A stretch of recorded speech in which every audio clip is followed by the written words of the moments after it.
Inta badan guulaha bini'aadamku gaaro waxaa ku lamaan guuldarrooyin badan oo hore ula soo kulmay, kuwaasi oo inta badan sababa in uu aakhirka guuleysto, keenana waxyaabo iyo darsiye iyo casharo uu ka barto guuldarrooyinka uu hore soo gaaray noloshiisa.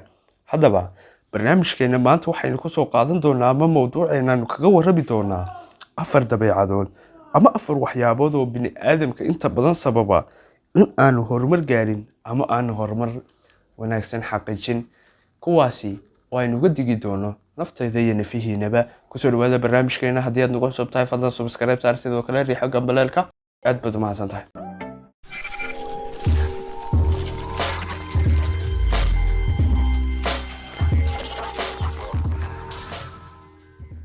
bismillaahi raxmaani raxiim. assalaamu calaykum waraxmatullaahi tacaala wabarakaatu.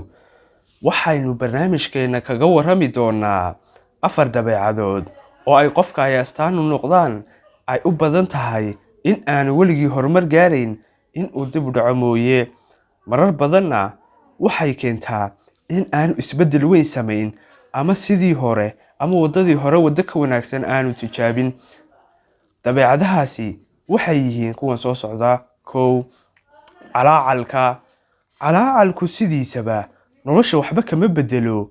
nolosha isbeddelkeedu waxay u baahan tahay in aad noqoto qof aan niyad jabin oo aan calaacalin, taa beddelkeedana aan isdhiibin, balse aad noqoto qof hansare leh oo u diyaara in uu isbeddel dhab ah sameeyo noloshiisa.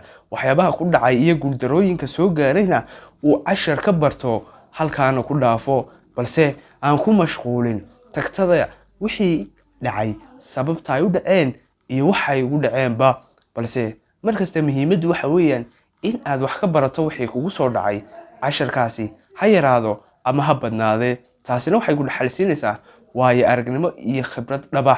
balse haddii wax kastoo kugu dhacayo, wax kastoo soo mara noloshaada aad calaacal iyo waxan baa igu dhacay iyo maxay sidan igu dhacayaan iyo maxay waxanba aad habeen iyo maalin la soo taagan tahay, dadkuna way kugu nacayaan, adiguna horumar kuma gaaraysid.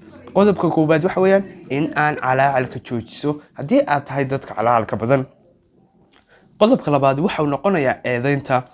cid waliba way eedaysan tahay marka laga reebo naftaada oo keliya, ama cid kasta waad eedaysaa marka laga reebo adiga.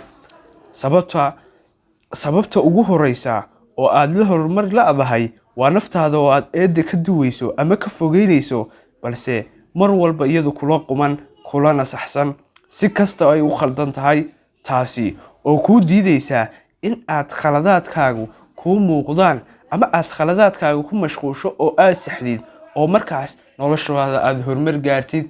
tani waxay sabab u noqonaysaa in aad ku mashquulshid ama aad eedeysid dadka kale, oo aad had iyo jeer iyaga wax ka sheegtid, khaladaadkooda, ceebahooda, yacni wax kastoo iyaga ku saabsan aad mar walba dadka ku mashquulsan tahay, dadka wax ka sheegayso, halkii loo baahnaa in aad naftaada ku mashquulso.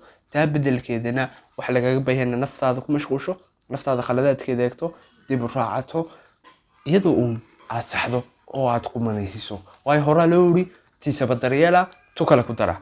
markaad taada ka soo bax, kadib markaad taada ka soo baxdo, kadibna dadka wixii aad si quman u toosin karto ku toosi. qodobka saddexaad waxau noqonayaa mahadnaq la'aan. maalintaadan 24 saacadood ka kooban oo aadan lahayn waqti kooban oo aad ugu mahadnaqdo. 1. ilaahay nimcooyinkan ku siiyey faraha badan ee aad haysatid, mar walbana lagaaga baahnaa inaad xasuusnaatid. waa kii ilaahay subxaanahu wa tacaala qur-aankiisa ku yidhi wadkuruu nicmatallaahi calaykum, xusuusta nimcooyinka aan dushiina yeelay. maalin kasta oo soo kacdo iyo mar kasta iyo marxalad kastoo aad ku sugan tahay, adigoo caafimaad qaba, wax kastana ay ku wanaagsan yihiin, waxaa lagaaga baahan yahay inaad ilaahay u mahadnaqdo oo xasuusnaato. haddaba lahow waqti gaar ah oo aad rabbigaa ku mahadnaqdid, kuna xasuusatid, kuna xustid nimcooyinka tirada badan ee uu kugu galaday, ama uu dhammaanteenba inagu wada galaday. 4. waxau noqonayaa in aad si fudud u rajo dhigtid, ama aad u rajo goodid, ama aadanba wax rajaa lahayn, iyadoo rabbigaa uu kugu dhiirigelinayo. qur-aankana inoogu sheegay in aadan marnaba isdhiibin oo aanad ka quusanin naxariista ilaahay, ayaa waxaa muhiim ah in aanad marnaba niyad jabin. ogow waxaad weyday kooma qornayn, waxa kuu qornaase marnaba ma waayisid, noloshaada gebagabadeedana ma joogtide horay u soco, mar walbana isku day in aad filatid wax wanaagsan. Rajayntu way kala duwan tahay, mar waxaa laga yaabaa qof mar kasta filanaya ama wax kasta uu rajaynaya ay noqon karaan xumaan, in wax xumi dhacaan, in wax xumi ku dhacaan, in wax xumi arlada ka dhacaan, in yacni filashadiisoo dhan ay tahay dhankaa aan wanaagsanayn. mar walba uu filanaya wax xun, mar walba uu rajaynaya in wax wanaagsanayn ay dhacaan, mar walba rajaynayo in dhacdooyinka ficilada hadal wax ay noqon karaan waxaan wanaagsanayn. taasina waxa weeye waa rajada aan loo baahnay, balse mar walba qofku waxa loo baahan inuu fisho, uu rajeeyo wax wanaagsan, in wax 5 sano ee maanta uu joogo ama 5 sano ka hor ama maanta halka uu taagan yahay uu kasii horumari doono, dadaalka uu sameynayo inuu miro dhali doono, inuu ilaahay wax ka marba marka dambaysa ilaahay uga sii dhawaanayo, xarkiisa uu sii adkaysan, yani filashada khayrka ku jiro in haddii uu shaqo codsaday shaqadii soo baxayo, yani qofku inaanu rajo dhigin oo aanu quusanin, waxaan aniga layma qorin, waxaan aniga sidan ma noqonayo, anigu yani waxay hoos galaysaa inuu calacalo qofka.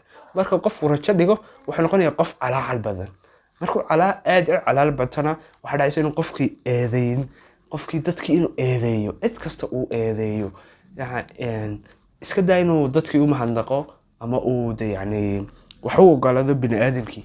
marka 4taas qodob haddii aad hore u ahayd dadka ka mid ah ama mid ka mid aad leedahay, iska jar maanta, iska jooji, buug cusub furo oo taalidigeeda ah. marka si qofku uu dabeecadaha wanaagsan u yeesho, waxa mar walba muhiimsan inuu 4tan qodob iska ilaaliyo, aadna uga fogaado. intaa kusoo gabagabeynaa barnaamijkeennii maanta, tan iyo barnaamijka xiga, sidaas iyo nabadgelyo. Assalaamu calaykum waraxmatullaahi wabarakaatuh.